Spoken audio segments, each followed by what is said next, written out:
Լինում է չի լինում մի թագավորություն է լինում, իր թագավորով, թագուհիով, պալատներով, զարմանք կտրած հյուրերով, ու այս ամենը մեր օրերում, 21-րդ դարում։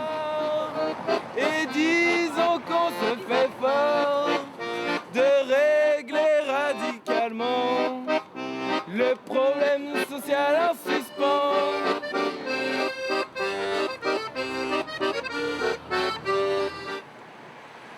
Եվրոպայի սրտում տեղավորված Բելգիայի թագավորության մայրաքաղաք Բրյուսել տարեկան հազարավոր հյուրեր, դիվանագետներ, պաշտոնյաներ ու անգամ նախագահներ են այցելում, որպեսզի իրենց երկրի փոքր ու մեծ խնդիրները լուծեն։ Բելգիացիներն էլ շոկոլադ են հյուրասիրում, գարեջուր խմեցնում եւ միայն երբեմն խոսում սեփական երկրի միակ ու ամենակարևոր խնդրի մասին։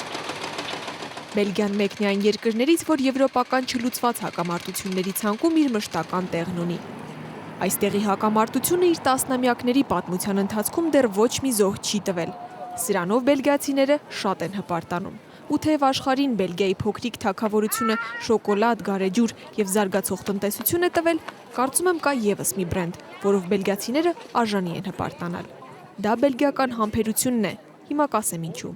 Բրունո Քոպիթերսը ամեն առավոտ աշխատանքի գնալիս առանց երկրից դուրս գալու 3 սահման է հատում։ Նա ապրում է երկրի ֆրանսիական մասում, Վալոնիայում, մեքենայով հատում է ֆլամանդական կեսի սահմանը, ապա մուտք գործում Բրյուսել։ Հիմա ես Վալոնիայում եմ, իսկ հիմա Ֆլանդերսում։ Այո, սա իսկական սահմանի պես է։ Նախ երկու գյուղերի միջև սահմանն է, հետո էլ դաշտային համակարգի սահմանն է երկրի երկու մասերի միջև։ Այստեղ Վալոնիան է, այնտեղ էլ Ֆլանդերսը, իսկ ավելի հեռվում Բրյուսելն է։ Դա նշանակում է, որ մարդիկ, ովքեր ապրում են այստեղ եւ հաճախ գնում են Բրյուսել, կտրում են Վալոնիայից Ֆլանդերսի սահմանը, հետո էլ անցնում Բրյուսելի սահմանով։ Այն օրվանից, երբ 19-րդ դարում Նիդերլանդների, Ֆրանսիայի եւ Գերմանիայի տարածքների մի մասը միացվեցին, ձևավորվեց Բելգիայի թագավորությունը՝ եռալեզու, եռամշակույթ, բայց համբերատար բնակչությամբ։ 19-րդ դարից ի վեր Բելգիայում մարդիկ հիմնականում երկու լեզվով են խոսում։ Ոմանք ֆրանսերեն, մյուսները ֆլամանդերեն, երրորդներն էլ թե ֆրանսերեն, թե ֆլամանդերեն փորձում են իրար բացատրել, թե ով է ավելի կարևոր եւ ում իրավունքներն են ոտնահարվում։ Ես երկլեզու եմ։ Մայրս ֆրանսախոս է Բրյուսելից։ Հայրս էլ ֆրանկոֆոն, բայց Ֆլանդերսից։ Բայց նա ֆլամանդական դպրոց է գնացել, քանի որ ֆրանսիական դպրոցներ Ֆլանդերսում չկան։ Ես էլ եմ ֆլամանդական դպրոցում սովորել։ Տանը հաճախ էինք նիդերլանդերեն խոսում։ Ընդհանրապես դժվար է կոշտ տեսակետ ունենալ կամ որևէ մեկի կողմից լինել այս հակամարտության մեջ։ Դու կարող ես դրականորեն նայել խնդրին, այսինքն շատ լավ է եւ նիդերլանդախոս եւ ֆրանկոֆոն լինել։ Բայց կարող ես եւ բացասականորեն նայել։ Ոչ նիդերլանդախոս ես, ոչ ֆրանկոֆոն։ Բայց եթե պրոֆեսոր Բրունո Քոպիթերսի ընտանիքում սերը լուծել է ֆրանկոֆոնների եւ նիդերլանդախոսների կոնֆլիկտը, բելգիական սենատում տասնամյակներ շարունակ հարցը փորձում են լուծել քաղաքականության միջոցով։ Նոր ֆլամանդական ալյանս NVA կոչվող անջատողական կուսակցությունը տնօրինում է խորհրդարանի 150 տեղերից 27-ը եւ կոնֆլիկտի լուծումը տեսնում է երկիրը բաժանելու մեջ։ Բելգիայում դուք բելգիական կուսակցությունների չեք հանդիպի։ Կան ֆլամանդական եւ կան վալոնական կուսակցություններ։ Կան երկու տարբեր հասարակական կարծիքներ։ Մարդիկ տարբեր հաղորդումներ, տարբեր հեռուստաալիքներ են նայում։ Օտարերկրացիներին ես միշտ ասում եմ, որ Բելգիայի իրականությանը ծանոթանալու համար պետք է վերցնել երկու օրաթերթ՝ ֆրանկոֆոններինը եւ նիդերլանդախոսներինը։ Եվ դուք կտեսնեք, որ ֆլամանդական հեռուստաալիքներում եւ թերթերում շատ փոքր մասն են զբաղեցնում ֆրանկոֆոններին վերաբերող նորությունները։ Նույն կերպ էլ ֆրանկոֆոնները չնչին տեղ են հատկացնում ֆլամանդներին։ Մենք ունենք երկու հասարակական կարծիքներ, երկու լրիվ տարբեր պետություններ մեկի ներսում, եւ դա է հակամարտության հիմնական պատճառն ու բացատրությունը։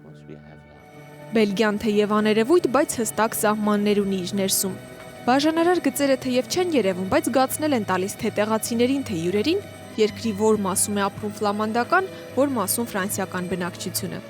Եվ միայն Բրյուսելն է, որ միավորում է նրանց, այդպիսով դառնալով կողմերի եւ կռվախնձորը եւ Բելգիայի միասնության համերաշխության խորհրդանիշը։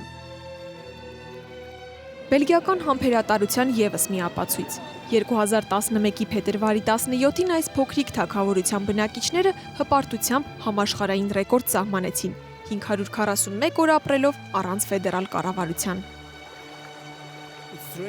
Ինձ համար տարօրինակ է լսել հակամարտության մասին։ Ծնվել եմ Բրյուսելում եւ այստեղ էլ ապրում եմ։ Այդպիսի բան չեմ զգացել։ Իսկ առանց կառավարության կարող եմ հանգիստ ապրել, դա խնդիր չէ։ Շատ մարդիկ կարծում են, որ ֆլամանները իրավունք չունեն Բրյուսելում ապրելու։ Խնդիր կա, բայց հիմա Բելգիան ապրելու համար լավ տեղ է։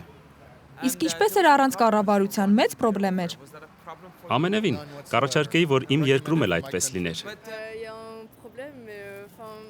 Այո, իսկապես խնդիր կա նիդերլանդախոսների եւ ֆրանկոֆոնների միջև։ Բայց ինձ դա չի վերաբերում, ես այդ հակամարտությունը չեմ զգում։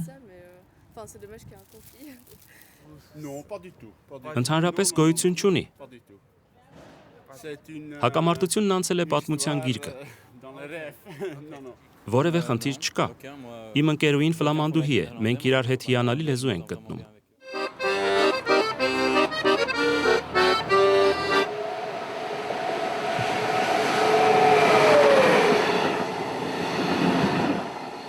Թագավորության պստլիկ քաղաքներից մեկը Լինկեբեկը գտնվում է երկրի ֆլամանդական մասում, բայց այնտեղ հիմնականում ֆրանկոֆոններ են ապրում։ Շուտով այստեղ քաղաքապետի հերթական ընտրությունները կլինեն։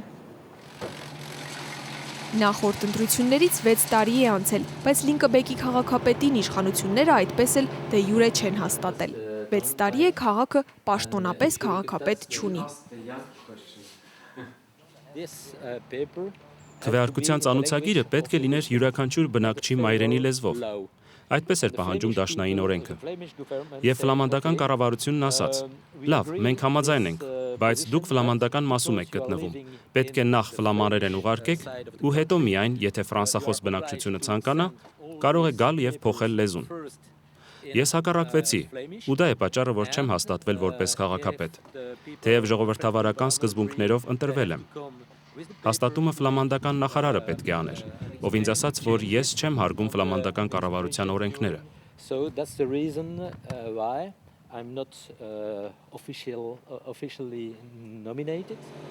Այս փոքրիկ քաղաքում իրարանցումներ հաճախ են լինում։ Լինկեբեկցիները պատմում են, որ ֆլամանդախոս ծայրահեղականները ներկերով զինված այցելում են իրենց քաղաք, սևացնում ֆրանսերեն լեզվով պաստառները, ցուցանակները ու հեռանում։ Այդպիսով իրենց անհանդուրժողականությունն են ցույց տալիս ֆրանսախոս բնակչության հանդեպ։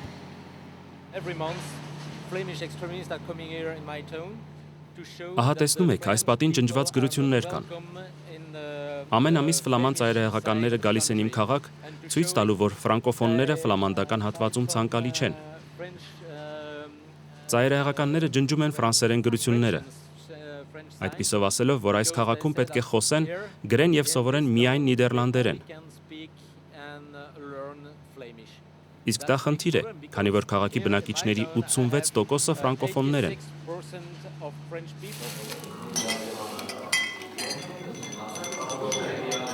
Ծանոթացեք, Սթիվեն Քրաբբե,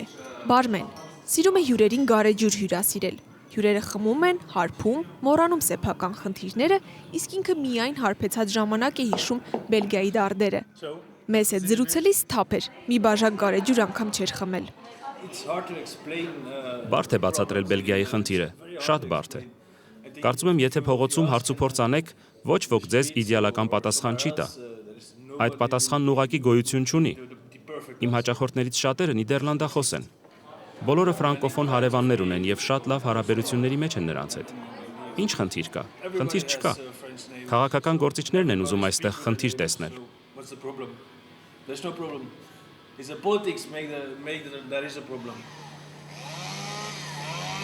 Խնդիրը քայլում է Լինկեբեկի փողոցներով։ Ֆլամանդական Լինկեբեկի երիտասարդները ֆրանկոֆոն են, նիդերլանդերեն չեն հասկանում, իրենց քաղաքը նիդերլանդական չեն համարում։ Նիդերլանդախոսներին էլ կոնֆլիկտը հրահրող, խաղաղությունը սևացնող են համարում։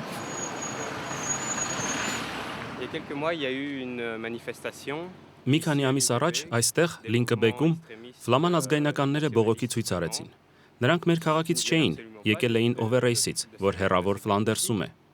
Հերթով բոլոր պաստառներն ու ֆրանսերեն հայտարարությունները ջնջում էին ու գոռում. «Վալոնացիներ, հեռացեք, ֆրանկոֆոններ, հեռացեք»։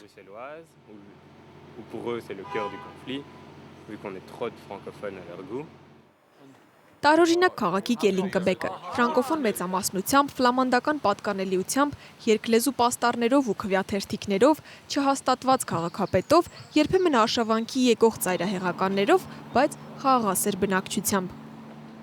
Այս բազմազան քաղաքում թերևս միայն եկեղեցու զանգերն են միալեզու հնչում։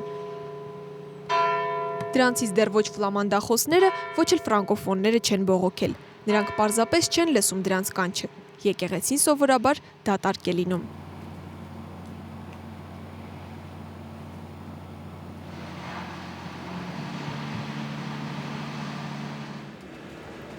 Լինում է չի լինումը երևի այստեղ էր պետք ասել։ Այն ինչ հիմա կլսեք ու կտեսնեք, հեքիաթից էլ անհավանական է։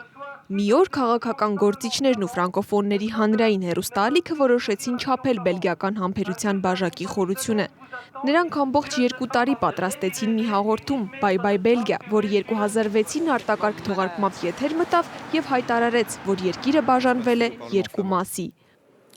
François, je me trouve devant la façade du Parlement flamand. Ու թեև հաղորդման կեսից զգուշացնող գրություն հայտնվեց, որ ամեն ինչ բեմադրված է, բելգիացիների մի մասը, հատկապես ֆրանսախոսները, լուրջ ցնցում տարան։ Մեծամասշտաբ նկարահանումները, բազմաթիվ հեղինակավոր մարդկանց ու վերջապես շարքային բելգիացիների կարծիքները փոքրիկ գրությունից ավելի վստահելի թվացին։ Van de trein moeten Daarna zullen ze met een bus naar uw vertrekstation worden teruggebracht. Dank u wel voor uw begrip en medewerking.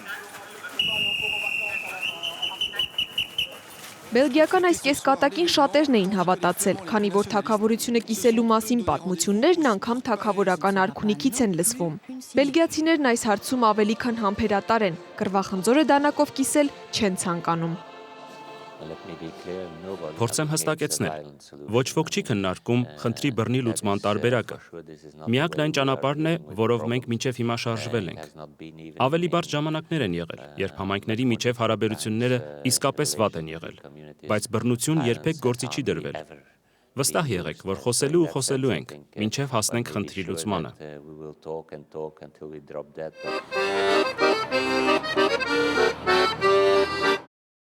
Եվրոպայի հանդուրժողականության մայրաքաղաք Բրյուսելից հավասար հեռավորության վրա են գտնվում ֆրանկոֆոնների և նիդերլանդախոսների հակամարտության վկա 2 քաղաքներ՝ Լովենն ու Լյուվելանովը։ Լովենը գտնվում է Բրյուսելից 30 կիլոմետր դեպի արևելք ուղղությամբ, Լյուվելանովը 30 կիլոմետր դեպի հարավ-արևելք։ Լովենում կա կաթոլիկ համալսարան, Լովելանովում նույնպես։ Լովենում մոտ 100,000 բնակչություն կա, Լյուվելանովում 15,000 ուսանող։ Լովենը համարվում է բելգիական հակամարտության բռնկման օջախը, իսկ Լյուվելանովը ծնվել է կոմպրոմիսի արդյունքում։ Համալսարանական տարիները 1968-ի իրադարձությունների ժամանակ պետք է որ ծանր լինեին։ Ուսանողները հավաքվում էին քաղաքի կենտրոնում եւ բողոքում։ Քաղաքական լուրջ ճգնաժամ էր։ Բողոքի ակցիայի ժամանակ ուսանողների նկատմամբ անգամ ուժ կիրառվեց։ Այս ապահարզանի պատմությունը սկիզբ է առել կես դար առաջ։ Ֆրանկոֆոնների և նիդերլանդախոսների հարաբերությունները սրվեցին ոչ տնտեսական, ոչ քաղաքական ու ոչ էլ տարածքային պատճառներով։ Կրթական լեզուն էր, որ նախորդ դարի 60-ականներին բելգիական հակամարտության բորբոքման պատճառ դարձավ։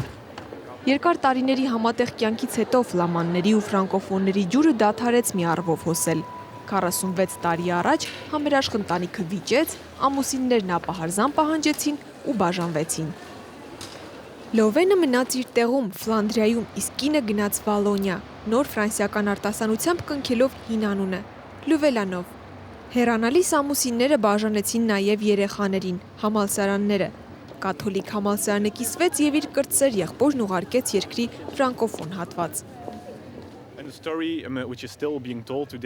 Պատմությունն ասում է, որ անգամ գրադարանը կիսեցին, այբենական կարգով, մեկ գիրք ֆլամանդական համալսարանին, ինչի կողքը հիմա կանգնած ենք, մեկ գիրք ֆրանկոֆոններին։ Հետո արդեն ծախում էին գրքերն ու փոխանակում իրար հետ, որ կարողանային պատշաճ գրադարան ստեղծել։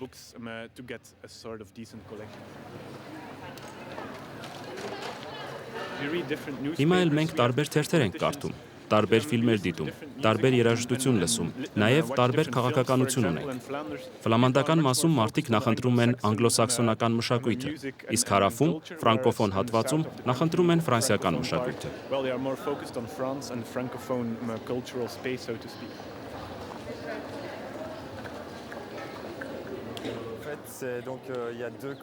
Ֆլամաններն ու վալոնները երկու տարբեր հասարակություններ են։ Ֆլամանները հյուսիսում են ապրում, վալոնները հարավում։ Խնդիրն այն է, որ ֆլամաններն ավելի հարուստ են եւ ստիպված են օգնել վալոններին։ Իհարկե, լեզվի հարցն էլ գոյություն ունի։ Հակամարտության պատճառն այն է, որ մենք տարբեր լեզուներ, տարբեր մշակույթներ ունենք։ Մենք ավելի շատ նման ենք երկու տարբեր երկրների, քան մի երկրի տարբեր մասերի։ Իմ կարծիքով մենք շատ հարցերում իրար չենք հասկանում։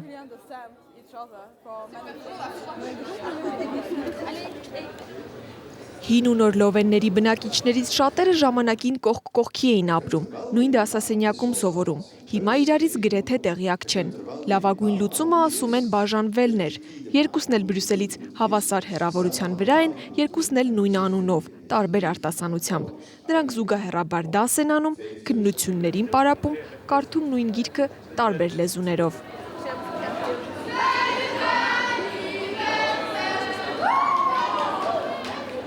Հնարավոր բախումներից խուսափելու համար բելգիացիները բոլորից լավ են կիրառել երկրաչափական հայտնի աքսիոմը. երկու զուգահեռ ուղիղները չեն հատվում։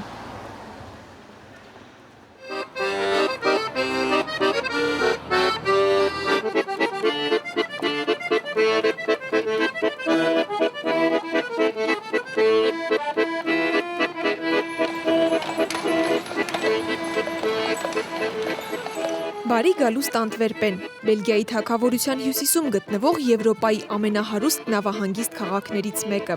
Այն հայտնի է իր ադամանդներով, խոնավությամբ և նավերով։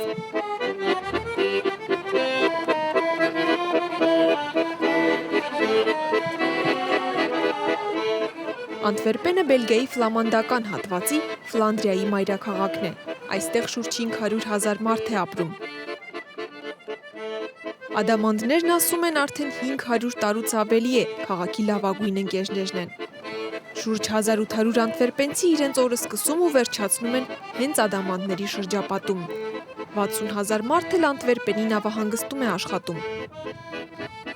Ասում են, հենց Անտվերպենում կշլանաք ամենափայլուն ադամանդներով և կտեսնեք, կկերակրեք ամենամարդամոտ ճայերին։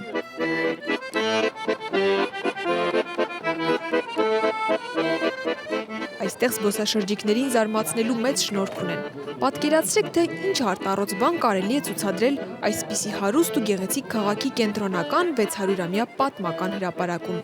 Հիմա գնահատեք ձեր երևակայությունը։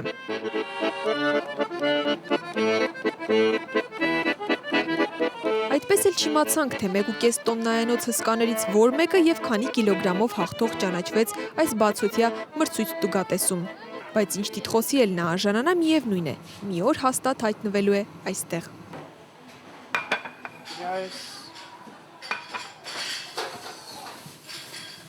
Կարլեսկուպը չի հաշվել, թե քանի կով կամ քանի դեկալիտր գարեջուր է նա հրամցրել պատվիրատուներին։ Գիտի միայն, որ իրենց մոտից մարդիկ պետք է գոհ դուրս գան և անպայման վերադառնան։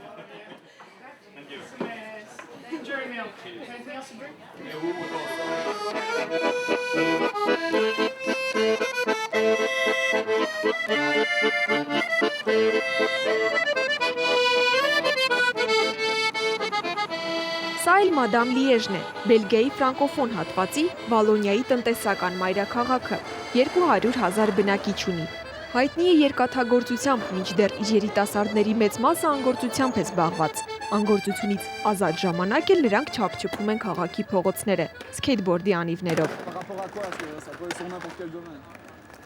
Սա մի քաղաք է, որտեղ մենք ուրախանում ենք, ընկերություն ենք անում։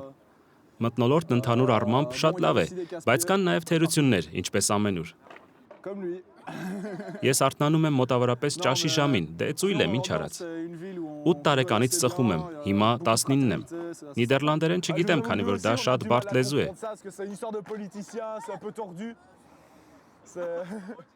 Վերադառնանք Անտվերպեն։ Կարլը 6 լեզու գիտի, իսկ ռեստորանի ճաշացանկը երկլեզու է, անգլերեն և նիդերլանդերեն։ Մյուս լեզուների, այդ թվում Անտվերպենի համար անսովոր ֆրանսերենի պակասը Կարլը պատրաստ է բանավոր լրացնել։ Ասած ֆրանսերեն մենյու չունեն, որովհետև Ֆլանդերսում ենք, այստեղ ֆրանսախոսներ հազվադեպ են գալիս։ Որոշ մարդիկ կարծում են, որ մենք պետք է բաժանվենք։ Ինչու՞։ որովհետև նրանք կարծում են, որ երկրի ֆրանկոֆոն հատվածը մակաբույծներ են։ Ապրում են մեր տնտեսական ձեռքբերումների հաշվին եւ փոխարենը ոչինչ չեն տալիս։ Դա մասամբ ճիշտ է, բայց եթե մինչև վերջ անկեղծ լինենք, որտեղ կլիներ Ֆլանդերսը, եթե 40-ականներին չօգտվեր ֆրանկոֆոն հատվածի հանքարդյունահանությունից։ Երկրի ֆլամանդական հատվածում գտնվելու մասին վկայում են ոչ միայն նիդերլանդերեն ճաշացանկերն ու ադամանդաշատ փողոցները, այլև հեծանիվների առատությունը։ Հեծանիվով Անտվերպենից Լիեժ կարելի է 7 ժամում հասնել, իսկ եթե Լիեժի այս երիտասարդները մի օր որոշեն տեսնել Անտվերպենը, սքեյթով 10-ից 12 ժամում հազիվ հասնեն այնտեղ։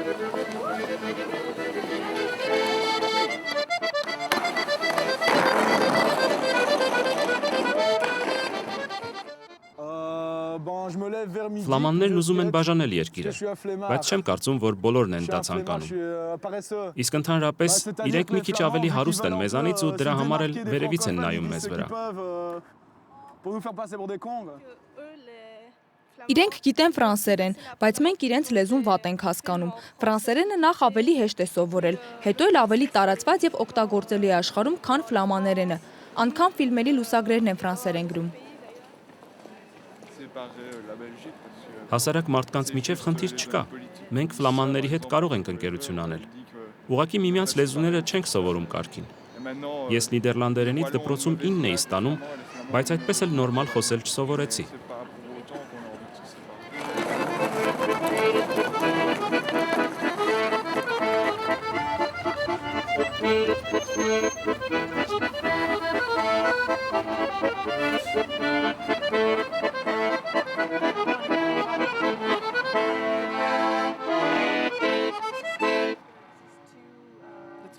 Երկու լեզուներն էլ գիտենք, որովհետև ֆրանսերենը դպրոցում սովորում ենք, բայց ֆլամանները չեն խոսում ֆրանսերեն, ֆրանկոֆոններն էլ Բելգիայի մյուս հատվածում չեն խոսում նիդերլանդերեն։ Ինչու՞։ Չգիտեմ, երևի որովհետև մենք իրենց լեզվի կարիքը չենք զգում, իրենք էլ մեր լեզվինը։ Ֆլամանդական Անտվերպենը վալոնական Լիեժից մի քանի մանր ջրանցքներ եւ ընդամենը 114 կիլոմետր է բաժանում։ Մի քաղաքից մյուսը գնալու համար անձնագիր էլ պետք չէ, բայց լիեժցի երիտասարդները ոչ իրենց սիրելի սքեյթով, ոչ էլ մեկ այլ փոխադրամիջոցով Անտվերպեն չեն գնում։ Հեռու չէ, խորթ է։ Երկրի այդ հատվածում իրենց իսկ համերկրացիներն ապրում են, խոսում ու մտածում բոլորովին այլ լեզվով։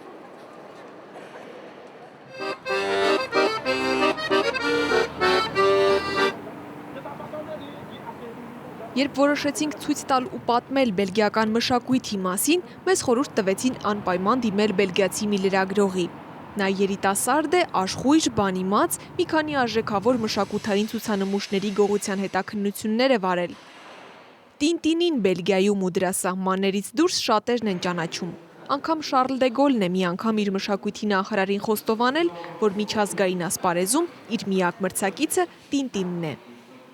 Ահա եւ նա, ծանոթացեք։ Ֆրանկոֆոնները նրան Տինտին կամ Տանտան են ասում, ֆլամանները Գյուիֆե։ Աշխարհին նա ավելի հայտնի է որպես շարունակաբար ճանապարհորդող, առեղծվածներ բացահայտող 15-ից 20 տարեկան երիտասարդ բելգիացի լրագրող Տինտին։ Տինտինը դասական հերոս է։ Նա միշտ պատրաստ է օգնել իր կարիքն ունեցող մարդկանց։ Նա շատ պարզ արտաքին ունի, եւ հենց սա է Տինտինի համաշխարհային հաջողության գրավականներից մեկը։ Կապ չունի ով ես դու՝ եվրոպացի, ասիացի, աֆրիկացի թե ամերիկացի, կին ես թե տղամարդ։ Միևնույնն է, մի բան կգտնես քեզնից Տինտինի մեջ։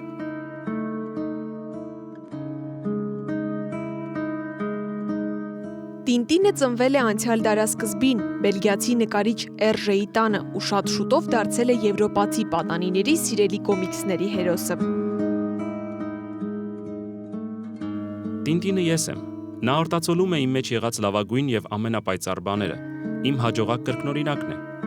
Ես հերոս չեմ, թեև ինչպես բոլոր 15-ամյա պատանիները երազել եմ լինել։ Երբեք չեմ դադարել։ Տինտինն իմ փոխարեն շատ բաների հասավ եւ իրագործեց։ Էրժե։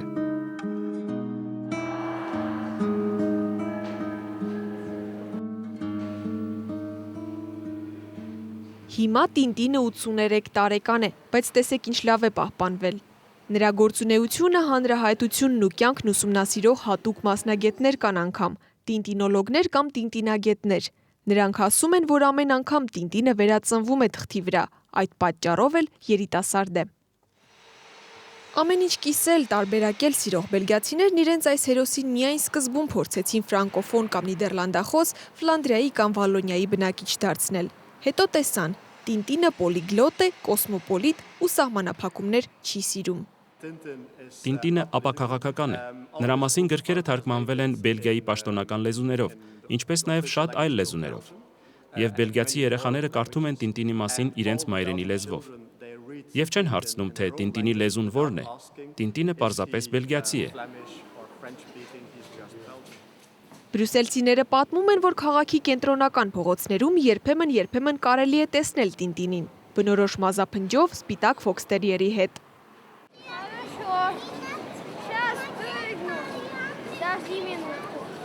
Տինտինի սանրվածքն ու մազափունջն այստեղ ամենաակնհայտ նորաձևության տրենդերն են արդեն մի քանի տասնամյակ։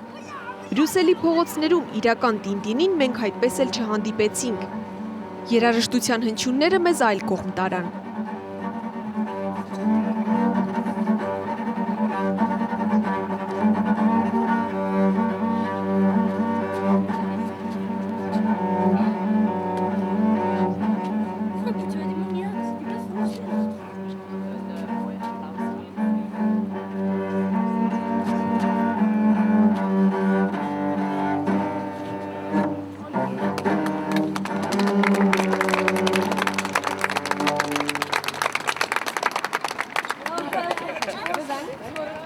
Սա Բելգիայի երաժշտական գործիքների թանգարանն է, որտեղ առանց դադարի հնչում են աշխարհի գրեթե բոլոր գործիքների հնչյունները։ Միաժամանակ սա ամենալուր թանգարաններից մեկն է։ Երաժշտական կատարումները լսելի են միայն ականջակալներով, բացառությամբ իհարկե այն դեպքերի, երբ գործի են անցնում առայժմ բացահայտման փուլում գտնվող Մոցարտիկներն ու Շոպենները։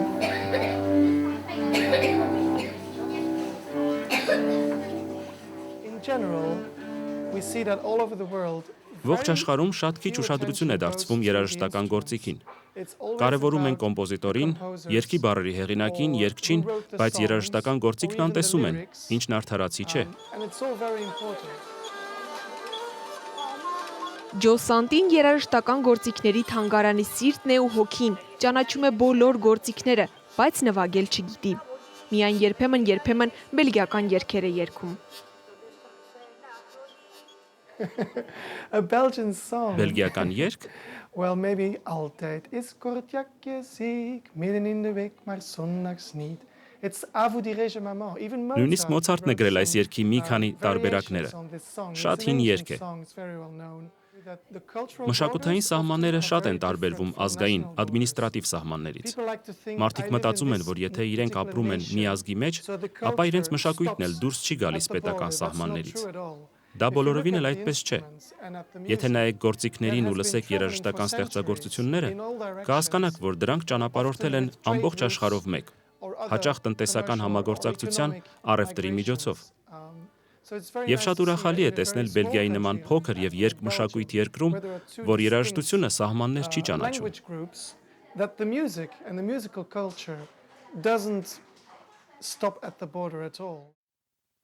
Այս թանգարանը շատ խաղաղասեր է, դուդուկի ցուցանակի վրա գրված է Կովկասյան գործիք, երևի հայերի, վրացիների ու ադրբեջանցիների մշտնջնական վեճերից խուսափելու համար։ Բելգիացիներն աշխատում են գոնե մշակութային հարթակում զերծ մնալ պառակտումներից։ Հաճախ Տինտինի օրինակն են բերում։ Ասում են, եթե պնդեինք, որ Տինտինը Վալոնիայից կամ Ֆլանդրիայից է, նրան միգուցե քչերը ճանաչեին, բայց բելգիացի Տինտինին արդեն մի քանի տասնամյակ է ամբողջ աշխարհն է ճանաչում ու սիրում։ Նա, ինչպես եւ երաժշտության հնչյունները, վաղուց անցել է բոլոր երկրների սահմանները։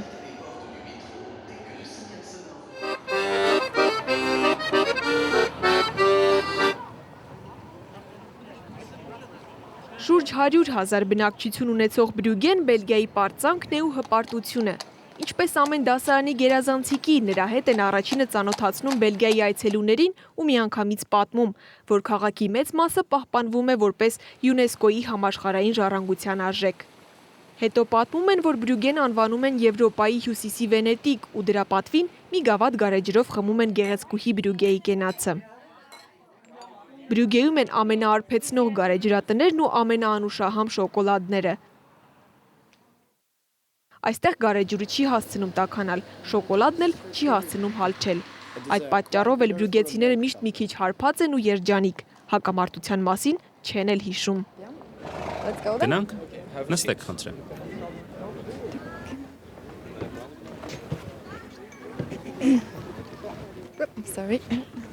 Լաուրա Մարլին 1 տարի առաջ եկավ Բրյուգե, հասկանալու համար, թե ինչպես է պատահում, որ քաղաքականությունն անզոր է դառնում, երբ սեղանին են հայտնվում գարեջուրն ու շոկոլադը։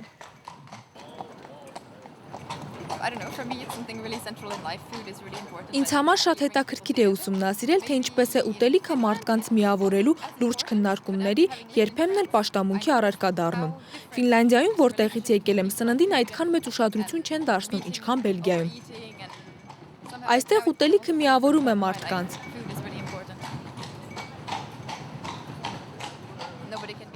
Ոչ ոք բարկացած չէ, եթե համեղ ուտելիք ունի սեղանին։ Լաուրան գյուղատնտես է, գիտի ամեն ինչ սննդի ու դրա օգտակարության մասին։ Հիմա որոշել է քաղաքագիտությամբ զբաղվել, որ հասկանա, թե ինչպես են համեղ շոկոլադն ու սառը գարեջուրը փոխում քաղաքական որոշումները։ Լաուրայի հետ մենք էլ ընկանք Բրյուգեի փողոցներով գաստրոնոմիկ ճանապարհորդության, Բելգիայի սննդային համերաշխության ֆենոմենը բացահայտելու համար։ Ահա սա Բրյուգեի հայտնի գարեջրատներից մեկն է։ Այցելուներին զգուշացնում են, որ եթե այստեղ 3 բաժակ գարեջրից ավել խմես ու սեփական ոտքերով դուրս գալ կարողանաս, տեղական մակարդակով հերոսի պես մի բան կդառնաս։ How's the interviewer? Als ik ergens op café ben en dan mag.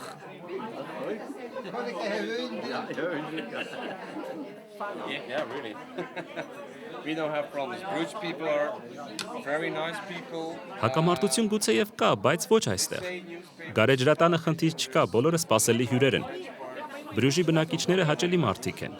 Նրանք հետևում են թերթերին, հեռուստատեսությանը, հիմնականում ֆլամանդական, կան նաև ֆրանսիական։ Բայց սա քաղաքական հարցազրույց է։ Չէ, ես ավելի լավ է գարեջուրը տանեմ։ Just gonna bring the beer. Այստեղ բոլորը գոհ են, ուրախ ու հարբած, հակամարտության մասին լսել անգամ չեն ցանկանում։ Գարեջրի սեղանի շուրջ բոլոր լեզուները հասկանալի են, բոլոր սահմաններն անվավեր։ Բրյուգեն ոչ միայն տուրիստական, այլև ուսանողական քաղաք է։ Տարբեր երկրներից ուսանողները գալիս են այստեղ քաղաքագիտություն, տնտեսագիտություն, միջազգային հարաբերություններ սովորելու։ Սակայն Բրյուգեում սովորեցնում են նաև ոչ այնքան տարածված գիտություններ, շոկոլադագիտություն եւ գարեջրագիտություն։ Անգամ մասնագիտացված դպրոցներ կան, որտեղ ցանկության դեպքում սովորեցնում են պատրաստել համերաշխության քաղցրեղենը։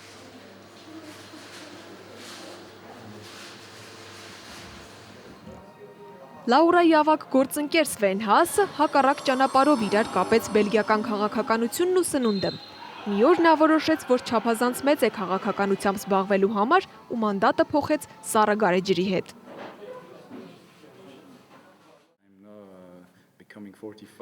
Ես սիրում եմ գարեջուր։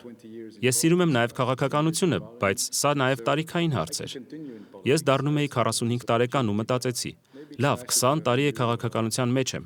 16 տարի է խորհրդարանում եմ։ Կարող եմ շարունակել այդ կյանքը, բայց ավելի լավ է նոր հնարավորություններ փորձել, անել կոնկրետ բաներ։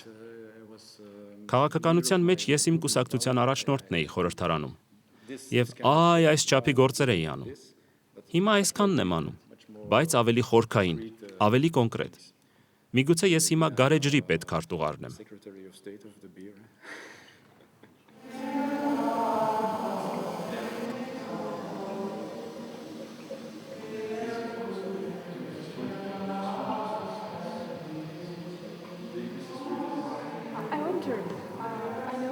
Ձեր երկիրն ապրել է առանց կառավարություն 1 տարուց ավելի, իսկ բելգիացիները ի վիճակի են առանց գարեջրի ապրել այդպիսի երկար ժամանակ։ Շատ հեշտ հարց է, պատասխանն է ոչ։ Ես էլ էի զարմացել, թե ինչ երկար մենք ապրեցինք առանց կառավարության, եւ ամեն ինչ կարգին էր, բայց եթե բելգիացիներին ասեք, որ այդքան երկար պետք է առանց գարեջրի մնան, հեղափոխություն կսկսվի։ then we would have a revolution. 2012 թվականը Բելգիայում հայտարարվել է գաստրոնոմիայի տարի, իսկ դա նշանակում է, որ 2012-ը ամենախաղաղ տարին է։ Թե ֆրանկոֆոնները, թե նիդերլանդախոսները սիրում են իրենց լեզուն, բայց երբ հարցը հասնում է լավ, հարմարավետ ու համեղ կյանքին, նրանք դառնում են բելգիացիներ, ովքեր ամենից շատ սիրում են լավ ապրել։ Բելգիական համբերատարության ֆենոմենը հենց այդտեղ է թաքնված։ Քանի նրանց սեղանին կա շոկոլադ ու գարեջուր, բելգիացիները դրանցով կհամեմեն իրենց լեզվական, մշակութային, տնտեսական տարբերությունները եւ չեն էլ զգա հակամարտության համը։